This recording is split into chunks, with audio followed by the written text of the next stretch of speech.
ಇಲ್ಲಿ ಯಾರಿದ್ದಾರೆ ಅಧಿಕಾರಿಗಳು ಯಾರಿದ್ದಾರೆ? ಇಲ್ಲ, ವಿಡಿಯೋ ಆಫ್ ಮಾಡಲ್ಲ. ಇಲ್ಲೆಲ್ಲ ಪ್ರವಾಸಿಗರಿಗೆ ಎಷ್ಟು ಸಮಸ್ಯೆ ಆಗ್ತಾ ಇದೆ ಅನ್ನೋದು ಗೊತ್ತಾ?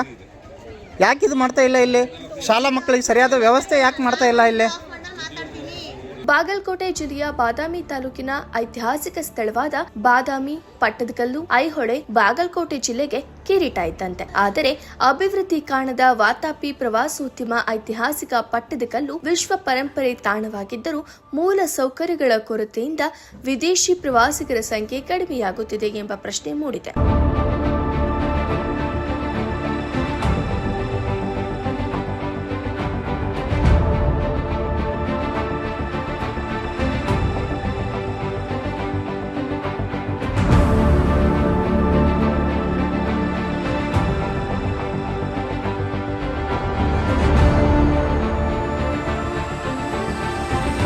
ದೇಶಿ ಪ್ರವಾಸಿಗರ ಸಂಖ್ಯೆ ಹೆಚ್ಚುತ್ತಿದ್ದರೂ ವಿದೇಶಿ ಪ್ರವಾಸಿಗರ ಸಂಖ್ಯೆ 5 ಅಂಕಿ ದಾಟದಿರುವುದು ಅಂತಾರಾಷ್ಟ್ರೀಯ ಮಟ್ಟದಲ್ಲಿ ಪ್ರಚಾರದ ಕೊರತೆ ಮತ್ತು ಮೂಲ ಸೌಕರ್ಯಗಳ ಅಭಾವವನ್ನ ಎತ್ತಿ ತೋರಿಸುತ್ತಿದೆ. ಪ್ರವಾಸೋದ್ಯಮ ಅಭಿವೃದ್ಧಿ ರಾಜ್ಯ ಮತ್ತು ಕೇಂದ್ರ ಸರ್ಕಾರಗಳ ಯೋಜನೆ ರೂಪಿಸಿದ್ರೆ ಬಾದಾಮಿ, ಪಟ್ಟದಕಲ್ಲು, ಐಹೊಳೆ ಪ್ರವಾಸಿ ಸ್ಥಳಗಳು ದೇಶ ವಿದೇಶದ ಪ್ರವಾಸಿಗರನ್ನ ಆಕರ್ಷಿಸಲಿವೆ.